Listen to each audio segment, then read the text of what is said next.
எங்கே தமிழன் பாதிக்கப்பட்டாலும், எங்கே தமிழர்களுக்கு இன்னல்கள் வந்தாலும் அதற்கு முதலில் குரல் கொடுத்தவர் கழகத் தலைவர் என்பதை இங்கே பதிவு செய்ய விரும்புகிறேன். ஒரு சில பேருக்கு திடீர் தமிழ் பாசம், தமிழர்கள் பாசம் இருக்கும். அதெல்லாம் இந்த நம்மளுடைய வரலாற்றில் ஏற்கனவே பார்த்ததுதான். 2009 3 மணி நேரம் ஒரு அடையாள உண்ணாவிரத நாடகம். அதை தொடர்ந்து நடைபெற்ற கேள்விகளில் மழை விட்டாலும் தூவானம் விடவில்லை என்று பதில் போன்று இல்லாமல் கண்டிப்பாக 100% தமிழர்களுக்கு எங்கு எந்த தீங்கு ஏற்பட்டாலும் முதல் முதல்வருடைய குரல் இருக்கும் என்பது கருத்துமில்லை.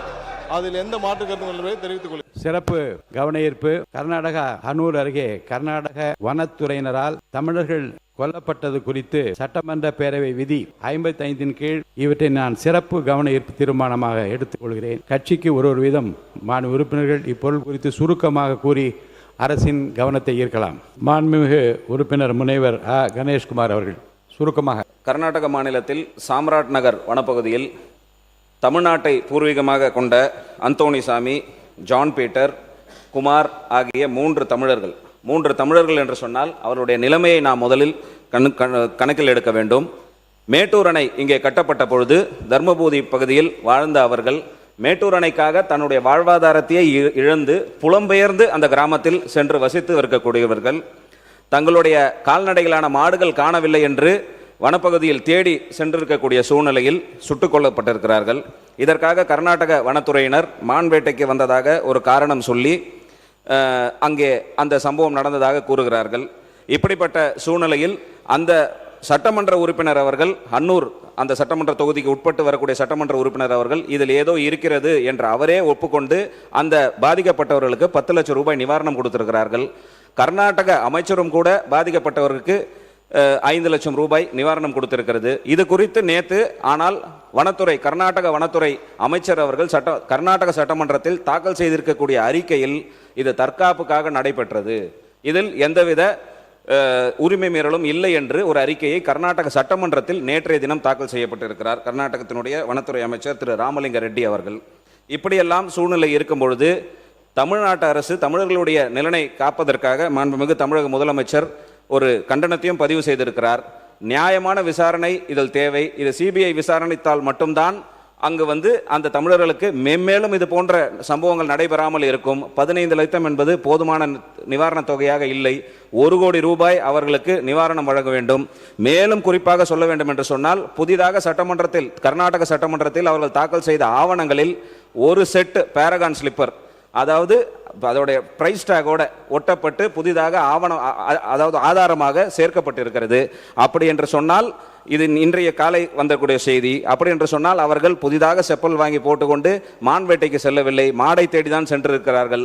அப்படி மாடை தேடி சென்றவர்கள் சுட்டுக் கொல்லப்பட்டிருப்பதை எக்காரணத்தில் கொண்டும் நியாயப்படுத்துவதை நாம் பொறுத்து கொண்டு இந்த அவை இருக்கக்கூடாது என்று ஒரு தாழ்மையான வேண்டுகோளை வைத்து, தமிழர்களுக்கு நியாயம் மட்டுமல்ல, தமிழர்களுக்கான நிவாரணமும் உரிமையும் பெறுவதற்கு சிபிஐ விசாரணைக்கு நம்முடைய அரசு இந்த மன்றத்தின் மூலமாகவோ சட்ட ரீதியாகவோ நடவடிக்கை எடுக்க வேண்டும் என்று கேட்டு இந்த அவையின் கவனத்தை ஈர்த்து அமர்கிறேன். நன்றி. மாண்புமிகு உறுப்பினர் திரு எம் போஜராஜன் அவர்கள். இது வன்மையாக கண்டிக்க வேண்டிய ஒரு நிகழ்வு.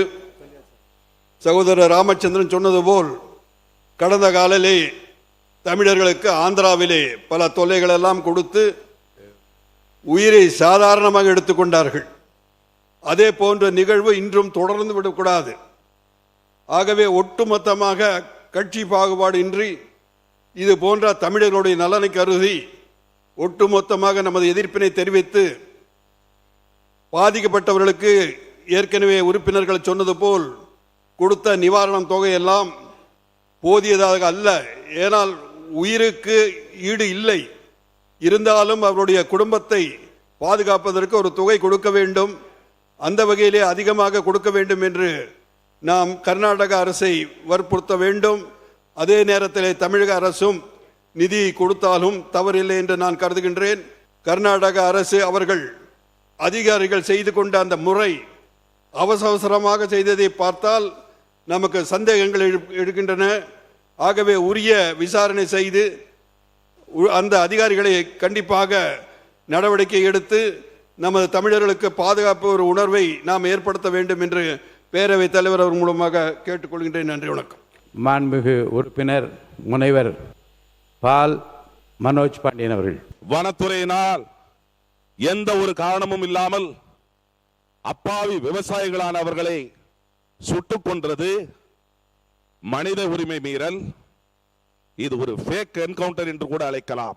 தமிழர்களுக்கு நியாயம் கிடைக்க வேண்டும் என்று சொன்னால் அவர்களுக்கு, அந்த பாதிக்கப்பட்ட குடும்பத்தினருக்கு காம்பன்சேஷன் கொடுக்கப்பட வேண்டும்.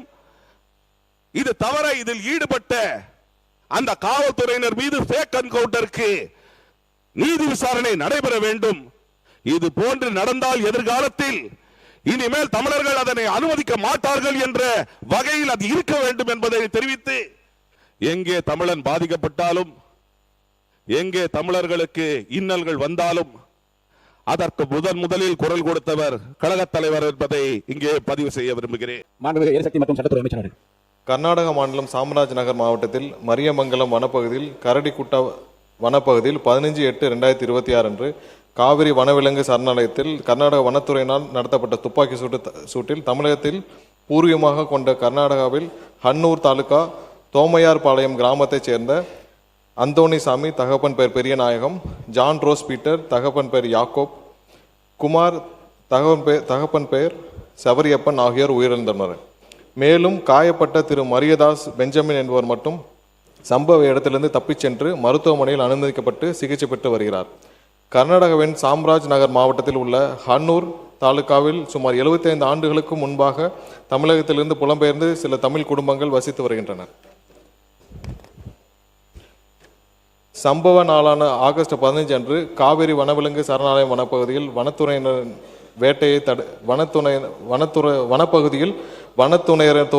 வேட்டையை தடை நடவடிக்கையின் போது 3 பேர் சுட்டுக் கொல்லப்பட்டனர். உயிரிழந்தவர்களின் குடும்பத்தினர் மற்றும் அப்பகுதியைச் சேர்ந்த 300க்கும் மேற்பட்டோர் மேற்படி துப்பாக்கி சூடு நடத்தியதற்கு கண்டனம் தெரிவித்து உடலை வாங்க மறுத்தும் சாலை மறியலில் ஈடுபட்டதைத் தொடர்ந்து கர்நாடக அரசு இடைக்கால நிவாரணத் தொகையாக தலா ஒரு குடும்பத்திற்கு ரூபாய் 5 லட்சம் அறிவித்தது. மேலும் மேற்படி சம்பவம் குறித்து கர்நாடக அரசு துறையினர் சாலை மறியலில் ஈடுபட்ட மக்களிடம் பேச்சுவார்த்தை நடத்தி உரிய விசாரணை நடத்தப்படும் என்று கூறியதன் அடிப்படையில் இறந்தவர்களின் உடல்கள் உடற்கூறாய்வுக்கு பின்பு 17/8/2026 அன்று அக்குடும்பத்தினரிடம் ஒப்படைக்கப்பட்டு இறுதி சடங்கும் நடைபெற்றன. வனத்துறையினர் துப்பாக்கி சூட்டு சம்பவம் குறித்து முறையான நீதி விசாரணைக்கு மாண்புமிகு கர்நாடக முதலமைச்சர் அவர்கள் உத்தரவிட்டுள்ளார்.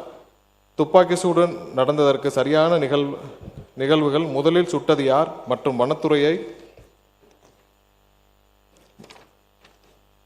வன்முறையை பயன்படுத்தியது நியாயமானதா என்பது குறித்து மாஜிஸ்ட்ரேட் தலைமையிலான விசாரணை குழு ஆய்வு செய்யும் என்று கர்நாடக முதல்வர் தெரிவித்துள்ளார்.